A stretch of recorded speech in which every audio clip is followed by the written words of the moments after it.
Bismillahirrahmanirrahim. Assalamualaikum warahmatullahi wabarakatuh. Saya Olivia Nupus Fatona dari jurusan Tarjamah Fakultas Adab dan Humaniora Universitas Islam Negeri Syarif Hidayatullah Jakarta. Pada kesempatan kali ini, saya akan membahas mengenai ilmu fonologi, khususnya pada fonem, fon, alofon, dan fonotaktik. Sebagian besar materi yang akan saya jelaskan di sini saya ambil atau bersumber dari buku Cakrawala Linguistik Arab dari Dr. Muhammad Syarif Hidayatullah. Video ini saya buat untuk memenuhi tugas akhir semester 3 mengenai ilmu lukuh am atau ilmu linguistik umum.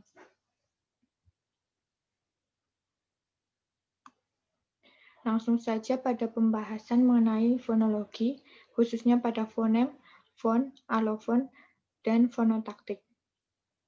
Pertama yaitu mengenai ilmu fonologi. Ilmu fonologi ialah ilmu yang mempelajari mengenai bunyi-bunyi bahasa. Seperti yang kita ketahui, bahwa bahasa merupakan salah satu aspek terpenting dalam kehidupan, yang mana digunakan oleh manusia untuk berkomunikasi satu sama lain. Bahasa sebagai objek kajian linguistik memiliki sifat yang sistemis dan sistematis. Salah satu sistemisnya ialah fonologi. Fonologi merupakan salah satu kajian pada ilmu linguistik yang berhubungan dengan bunyi-bunyi bahasa. Secara terminologi, arti dari fonologi yaitu bidang linguistik yang mempelajari, menganalisis, dan membicarakan runtutan bunyi-bunyi bahasa. Dalam bahasa Arab, fonologi disebut dengan ilmu al-aswat, yaitu ilmu yang mempelajari bunyi bahasa, mulai dari pembentukan bunyi atau perubahan bunyi hingga ujaran bermakna secara fungsi dan makna yang terkandung pada bunyi tersebut. Namun fonologi berbeda dengan fonetik. Walaupun ilmu fonologi dan ilmu fonetik tersebut memiliki persamaan yaitu mempelajari mengenai bunyi-bunyi bahasa, namun keduanya berbeda. Pada ilmu fonetik mempelajari bunyi-bunyi bahasa yang direalisasikan atau yang dilafazkan, dan begitu juga dengan cara kerja organ tubuh yang menghasilkan bunyi. Tetapi fonologi adalah pembendaharaan fonem sebuah bahasa dan distribusinya. Jadi pada ilmu fonetik juga mempelajari organ tubuh yang menghasilkan bunyi tersebut, sehingga bunyi yang dikeluarkan dapat jelas atau berterima. Kemudian, dalam kajian ilmu fonologi atau ilmu al-aswat, bunyi-bunyi bahasa ini dapat dikategorikan menjadi empat bawahan ilmu fonologi. Yang pertama ialah fonem atau fonim, yang kedua yang pertama adalah fonem, fonim, fon, saut, dan alofon atau mutaghayyir sauti. Yang kedua yaitu fonotaktik atau dirosah tatabu al-fonimat. Yang ketiga yaitu morfofonemik atau ilmu al-fonimat al-syarfi. Yang keempat yaitu bunyi suprasegmental atau al-fonimat fok al-qat'iyah. Pada pembahasan kali ini saya akan menjelaskan mengenai dua bawahan pada ilmu fonologi, yaitu pada fonem, fon, alofon, dan fonotaktik. Pembahasan mengenai fonem atau fonim. Pada bahasa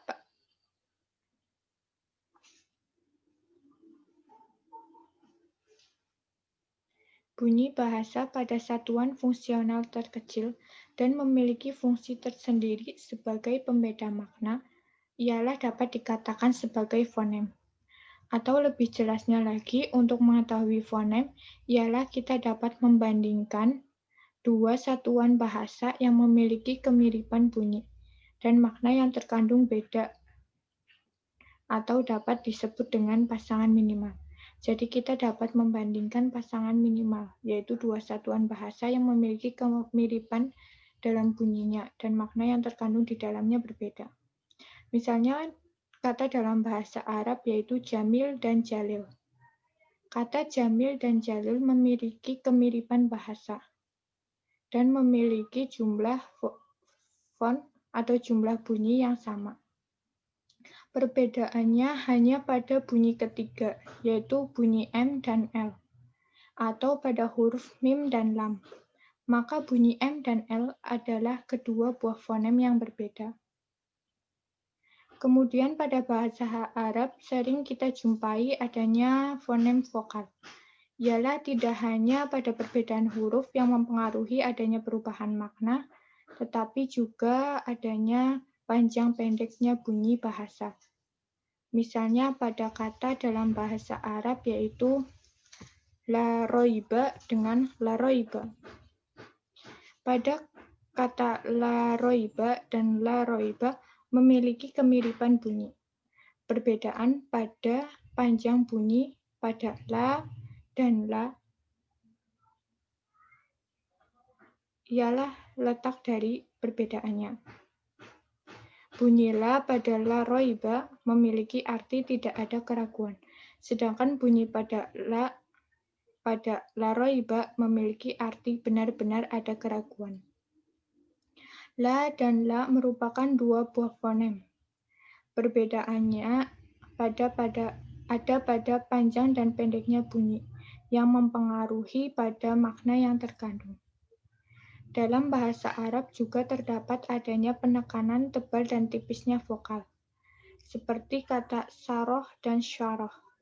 Kata saroh dan syaroh memiliki kemiripan bunyi. Perbedaannya ialah pada bunyi pertama, yaitu saroh menggunakan sin dan syaroh menggunakan shin. Pada hal ini juga mempengaruhi makna, yaitu saroh yang artinya berjalan dan syaroh yang artinya menjelaskan. Dalam bahasa Arab juga seorang penutur harus menguasai adanya makhrajul huruf. Makhrajul huruf ini biasanya dikelompokkan pada fonem konsonal yang banyak kemiripan pada bunyinya dan mempengaruhi perbedaan makna seperti contohnya konsonan yang memiliki kemiripan makna bila kemiripan bunyi bila diucapkan yaitu ta dengan to, konsonan kaf dengan kof, konsonan ta dengan dal, konsonan dal dengan dot, konsonan za dengan ja, konsonan ha dengan ha, konsonan sin dengan shin, dan lainnya. Kemudian pembahasan mengenai font atau sound.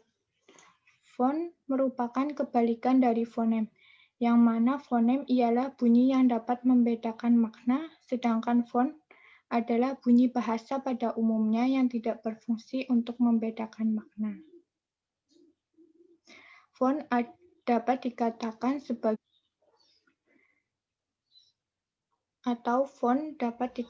sebagai satuan bunyi yang dihasilkan oleh alat ucap. Sebagai contoh ialah kata kain. Kata kain yang terdiri dari 4 font, ialah K, A, I, dan N. Namun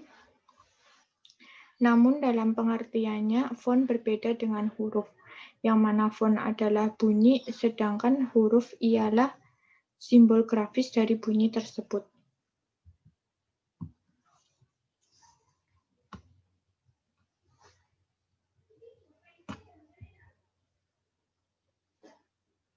Kemudian alofon atau mutaghayyir sauti. Alofon adalah keseluruhan realisasi pengucapan fonem yang tidak memiliki fungsi pembeda, walaupun memiliki kesamaan dalam pengucapannya. Terdapat ciri-ciri pada alofon yang dapat memperjelas apa itu alofon. Yang pertama ialah alofon memiliki kemiripan fonetis atau kesamaan dalam pengucapannya. Yang kedua ialah berdistribusi komplementer atau bervariasi bebas. Seperti contoh, pada huruf qaf, pada kata qola yang artinya mengatakan, dan kata maqtal yang artinya tempat pembunuhan. Maksudnya ialah terdapat perbedaan yang dihasilkan pada bunyi qaf yang diletakkan di awal kata dengan bunyi qaf yang diletakkan di tengah kata. Pada hal ini tidak akan memunculkan perubahan makna, yaitu qaf di kata qola jika dibunyikan maka berdistribusi menjadi G, yaitu tidak benar-benar menjadi Qi, bunyi G. Maka tidak mempengaruhi pada maknanya. Maknanya tetap sama, qola yaitu berkata. Kemudian contoh lain pada fonem ba yang dapat berdistribusi menjadi baba, bait, dan bab. Kemudian dalam bahasa Indonesia ialah fonem P, menjadi kata pola dan atap. Pada kata pola dilafazkan dengan lepas karena disandingkan dengan huruf vokal. Berbeda dengan kata atap yang huruf P-nya diletakkan di akhir kata sehingga fonem P berbunyi tidak lepas. Pada bahasa Arab juga mengenal adanya tajwid seperti nun ikhfa, izhar, nun izhar, lam muhaffaf, lam mukhaffaf, lam muraqqaq. Seperti contoh seperti lafaz wallahi pada lam mukhaffam. Lafaz wallahi jika diganti dengan lam muraqqaq maka tidak mempengaruhi pada perubahan makna dan memiliki makna yang sama tetap.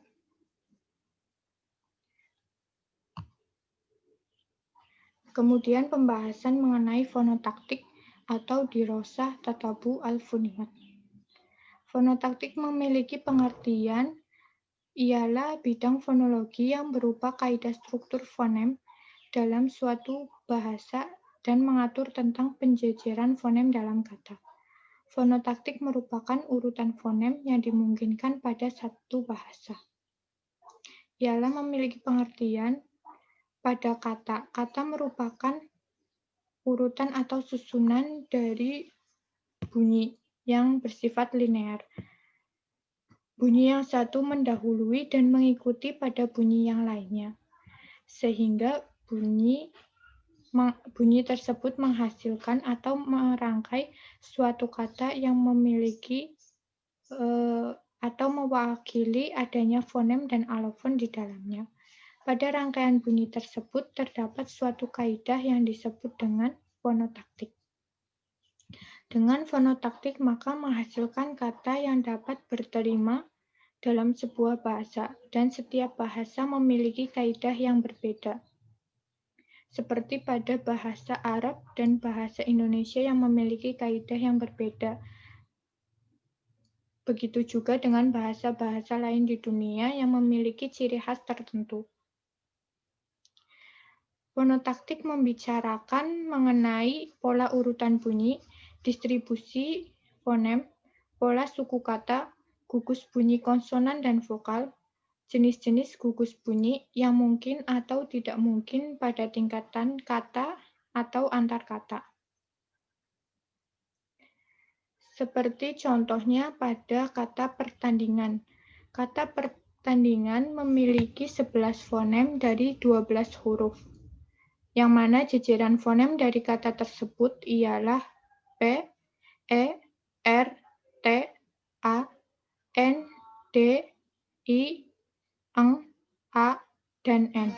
Memiliki 11 fonem. Misalnya dalam bahasa Indonesia dan bahasa Inggris. Bahasa Indonesia pada awalnya tidak memiliki gugus konsonan seperti STR. Sedangkan dalam bahasa Inggris memiliki konsonan seperti itu, STR. Karena fonotaktik memiliki perkembangan gugusan konsonan STR, yang pada umumnya tidak terdapat dalam bahasa Indonesia karena adanya kontak antar bahasa yang terus-menerus sehingga memungkinkan terjadinya adanya gugus konsonan STR tersebut dalam bahasa Indonesia. Kemudian, kata dalam tiap suku terdiri dari satu atau beberapa fonem. Distribusi fonem dalam suku kata contohnya yaitu struktur dan prasasti. Fonem konsonan berderet seperti STR dan PR tersebut dalam kata struktur dan prasasti disebut dengan gugus konsonan, yang merupakan salah satu pembahasan dalam fonotaktik. Konsonan berderet juga disebut sebagai gugus konsonan pada dua konsonan atau lebih yang terletak dalam satu suku kata atau satu hembusan nafas. Dari contoh dari kata struktur dan prasasti. Di struktur memiliki dua fonem. Struktur memiliki dua bunyi yaitu struktur dan prasasti, memiliki tiga suku kata. Kemudian memiliki konsonan berderet dalam satu suku kata atau dalam satu hembusan nafas, yaitu pada STR dan PR, sehingga dapat disebut sebagai gugus konsonan. Dalam hal ini juga fonotaktik memiliki adanya pola yang terkait dengan pola penyukuan kata dan pergeseran bunyi yang menimbulkan variasi bunyi satu fonem yang sama.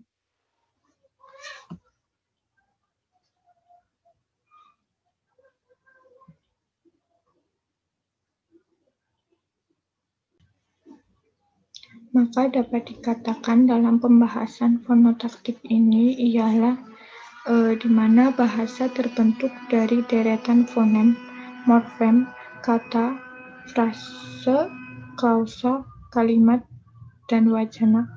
Fonotaktik merupakan sistem pengaturan fonem.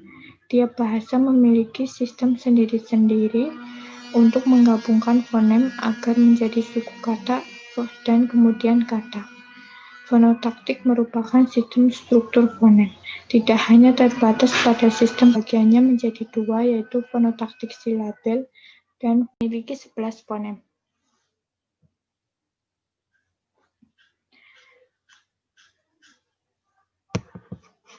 Pada tiap bahasa mempunyai ciri khas dalam fonotaktik, seperti pada bahasa Indonesia yang memiliki pola suku kata vokal, vokal konsonan, konsonan vokal, konsonan vokal konsonan, dan mengenal pola suku kata vokal konsonan konsonan, konsonan konsonan vokal, konsonan konsonan vokal konsonan, konsonan vokal konsonan konsonan, konsonan konsonan vokal konsonan konsonan, konsonan konsonan konsonan vokal, dan konsonan konsonan konsonan vokal konsonan.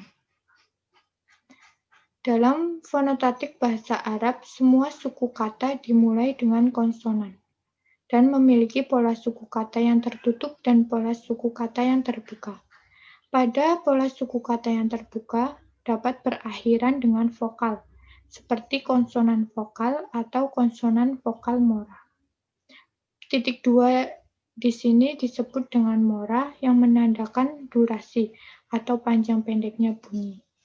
Kemudian pada pola suku kata tertutup berakhiran dengan konsonan seperti konsonan vokal konsonan, konsonan vokal mora konsonan, konsonan vokal konsonan konsonan, atau konsonan vokal mora konsonan konsonan. Seperti pada contoh kata mumassilu al-syarikah dengan mumassilu al-syarikah. Keduanya memiliki kemiripan bunyi. Yang membedakan pada keduanya ialah pada perbedaan panjang atau pendeknya, dan pada pola suku katanya, yaitu mumassilu al-syarikah yang artinya perwakilan perusahaan dalam arti ini bersifat jamak atau banyak, lebih dari satu. Kemudian dengan mumassilu al-syarikah yang artinya perwakilan perusahaan yang bersifat di sini itu tunggal. Demikianlah presentasi yang dapat saya sampaikan. Demikianlah pembahasan mengenai ilmu fonologi yang dapat saya sampaikan, khususnya dalam fonem, fon, alofon, dan fonotaktik. Terima kasih kepada yang telah menonton. Semoga dapat bermanfaat bagi kita semua. Billahi taufiq wal hidayah. Wassalamualaikum warahmatullahi wabarakatuh.